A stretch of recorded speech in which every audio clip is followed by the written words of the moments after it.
students, how are you today? I hope that all of you are doing good. So now we will be learning math. Our topic is comparing fractions. Now let's read the 5 vocabularies. 1. Multiple. 2. Least common multiple. 3. Greater. 4. Smaller. And 5. Fraction. Let's move on now. What is a multiple? A multiple is the same as times table. For example, if I asked you to give me the multiples of 2, now let's look at this times table. The answer is 2, 4, 6, 8, 10, 12, and so on. Next question is, what is least common multiple or LCM? LCM is the smallest common multiple of 2 or more numbers. For example, what is the LCM of 5 and 3? So first, you need to get the multiples of 5, which is 5, 10, 15, 20, and so on. Next, multiples of 3, which is 3, 6, 9, 12, 15, 18, and so on. Observe the 2 multiples of these numbers. Which number do they have both? Is number 15. So the least common multiple of 5 and 3 is 15. Next, method 1 of finding the least common multiple. We have 2 methods. Now we'll be learning the first. Example, compare 7 over 8 and 5 over 6. Which is smaller? Step 1 is find the LCM of the denominator first. So, 7 over 8, the denominator is 8. And 5 over 6, the denominator is 6. Now, after that, list the common multiple, which is 24. Step 2, multiply the numbers to get the multiple. So how did we get 24? For 8, we will times it with 3. And for 6, we will times it with 4. 7 times 3 is 21. 8 times 3 is 24. Do the same with 5 over 6. So 5 times 4 equals 20. Let's compare again. Which fraction is smaller?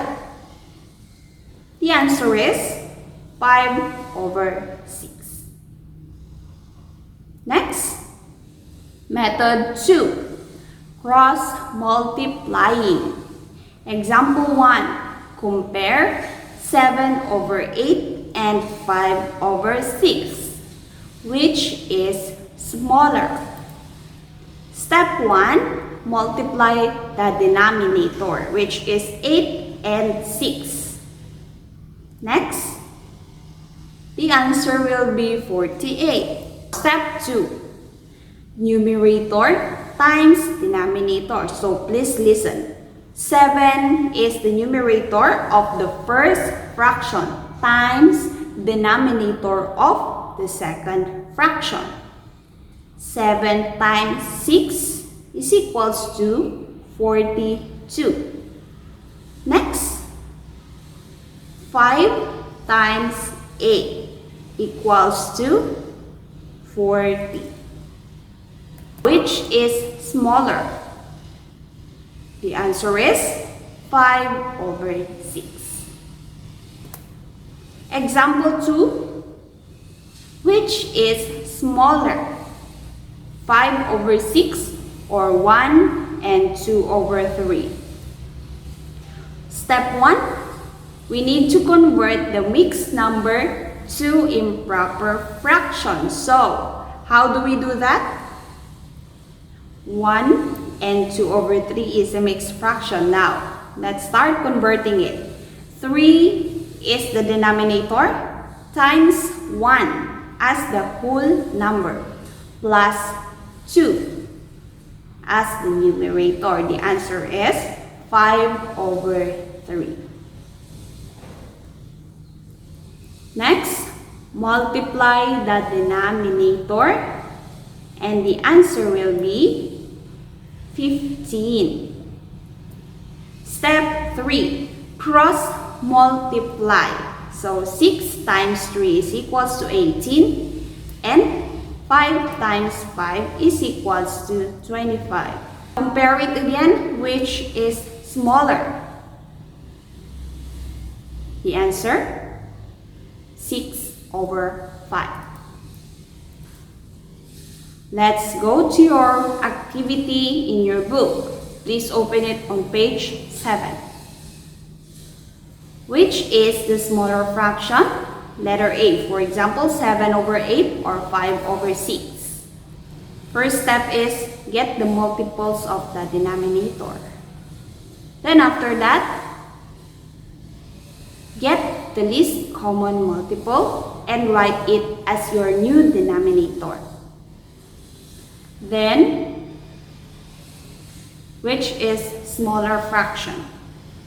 The answer is 5 over 6. So do the same with letter B.